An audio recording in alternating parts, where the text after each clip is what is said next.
मैं हृदयानंद सिंह, जनता दल यू किसान एवं सहकारिता प्रकोष्ठ के जिला अध्यक्ष पश्चिम चंपारण बेतिया, आप सभी को और आपके जितने दर्शक हैं, श्रोता हैं, उन सभी को बहुत बहुत धन्यवाद।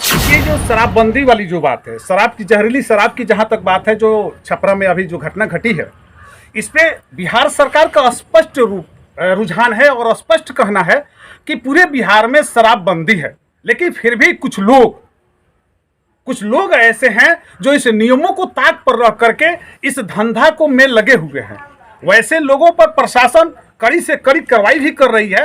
हाँ, ये भी कहा जा सकता है कि कहीं कहीं हमारे पुलिस महकमा के कुछ पदाधिकारी भी उनकी उदासीनता के कारण शराब के व्यवसायी जो हैं वे अपने कारोबार को आगे बढ़ा रहे हैं, जिसके चलते इन शराब के कारण हमारे कई बिहारवासी, कई लोग जहरीली शराब के कारण मौत के गाल में समा गए। यह बहुत ही दुखद घटना है, ऐसा नहीं होना चाहिए। दुखी परिवार के प्रति हमारी पार्टी, हमारी सरकार पूरी संवेदना रखती है और हम वैसे लोगों को आगाह भी करते हैं अपनी पार्टी के तरफ से। हमारे माननीय मुख्यमंत्री का स्पष्ट कहना है कि शराब जब बंद है तो बिहार में कहीं भी शराब मिल रहा है तो उसका विरोध होना चाहिए। एक एक लोग सदन के अंदर, जो लोग हमारे जनप्रतिनिधि के रूप में हमारी प्रतिनिधित्व करने के लिए गए हैं, सबने संकल्प लिया था नेता नीतीश कुमार, माननीय मुख्यमंत्री नीतीश कुमार जी के साथ कि पूरे बिहार में शराब को बंद किया जाए। तो बात है कि सदन में जो लोग बैठ करके संकल्प लेते हैं, जो जनप्रतिनिधि हमारे हैं,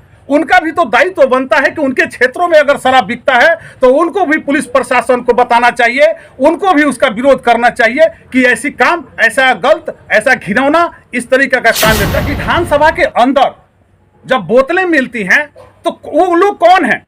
विधानसभा के इर्द गिर्द हमारे बिहार के आम मतदाता नहीं जाते हैं। वहां हमारे जो जनप्रतिनिधि हैं या उस सदन में काम करने वाले जो सरकारी कर्मी हैं, वही लोग जाता है। तो वहां अगर दारू मिलता है तो ये तो बहुत सनसनी खबर। जो हमारा जनप्रतिनिधि सदन में बैठता है और वह अगर शराब का सेवन करता है तो हमारे जनप्रतिनिधि के लायक नहीं है। वैसे जनप्रतिनिधि को इस्तीफा कर देना चाहिए, या अगर वो क्षेत्र में जाता है जो दारू पीता है। ये अभी हो रहा है, छापेमारी चल रही है, पुलिस दल, उत्पाद विभाग के लोग छापेमारी कर रहे हैं। छापेमारी में आप देखे होंगे, आपके चैनल के माध्यम से पूरे बिहार के लोग देख रहे हैं कि किन के घर के पीछे दारू का पूरा भंडारा पकड़ा रहा है। 108 कार्टून दारू। वैसे लोग, जो लोग पावर हैं, उस पावर के आड़ में उनके सगे और संबंधी इस दारू के व्यवसाय में लगे हुए हैं और ये लोग सदन में बैठकर संकल्प लेते हैं कि बिहार में दारू नहीं। आपका एकदम सही है। अभी पिछले दिनों विधानसभा की कार्रवाई चल रही थी।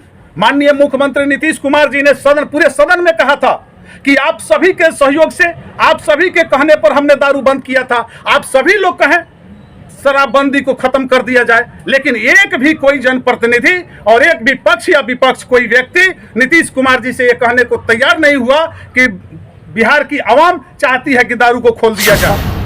ये बात तो ठीक है, आपने जो कहा कि कहीं ना कहीं उनको लगता है कि बिजनेस ठीक हो जाए, तो फिर वहां सदन में संकल्प क्यों करते हैं? लोग ह्यूमन चैनल बना था जिसमें हम और आप सभी लोग खड़े थे सड़कों पे कि बिहार में पूरी तरह से शराबबंदी हो। और आप लोगों के माध्यम से पूरे बिहार की जनता से हम निवेदन करना चाहते हैं कि माननीय मुख्यमंत्री जी ने ये जो शराबबंदी का योजना लाया, ये इतनी बड़ी महत्वाकांक्षी योजना है।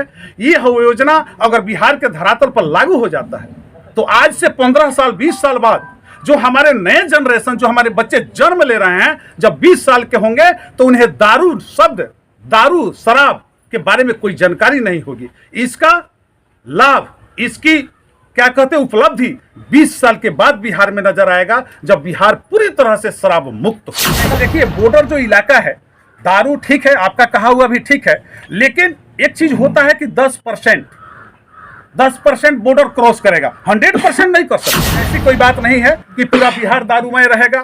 राम राज्य जो परिकल्पना कुछ लोग करता है कि राम राज्य लाया जाए, राम राज्य स्थापित हो, क्या आप बता सकते हैं कि राम राज्य में इस तरह की घटनाएं नहीं होती थी? उस समय भी मदिरापान होता था, राम राज्य में भी मदिरापान होता था। तो कुछ ऐसे लोग हैं समाज में जो राक्षसी प्रवृत्ति के लोग हैं, कुछ लोग हैं जो दोगलापन की नीति अपनाते हैं, दोगली नीति अपनाते हैं। सदन में बैठकर कसम खाएंगे और जब घर आएंगे, लोगों के बीच में आएंगे तो लोगों के सपोर्ट में बोलेंगे, इसलिए कि उनका वोट बैलेंस बना रहे। तो पुलिस महकमा है, जिसके माध्यम से इसको पूरी कड़ी से लागू करना है, तो पुलिस महकमा में ऐसा नहीं है। बहुत से ऐसे पुलिस पदाधिकारी हैं जो इसमें बहुत बड़े बड़े काम किए, बड़ा उनका अचीवमेंट अच्छा रहा है, उनको प्रशस्ति पत्र भी सरकार के माध्यम से, कई प्रशासनिक पदाधिकारियों के माध्यम से मिला है। लेकिन कुछ पदाधिकारी हैं जिनकी मिली भगत से, जिनके उदासीन रवैया से, जिनके कार्यशैली ठीक नहीं होने के कारण कहीं ना कहीं इस तरह की घटनाएं घट रही हैं। स्टेटमेंट तो हमने नहीं सुना कि तेजस्वी यादव जी कहे हो कभी विपक्ष में, जब विपक्ष के नेता थे, कि हमारी सरकार बनेगी तो हम दारू को खोल देंगे। ऐसा तो हमने नहीं सुना है। उन्होंने किया था 10 लाख नौकरी की बात उन्होंने कहा था। पिछले विधानसभा चुनाव में तेजस्वी जी का घोषणा था, उनके घोषणा पत्र में, मैनिफेस्टो में है।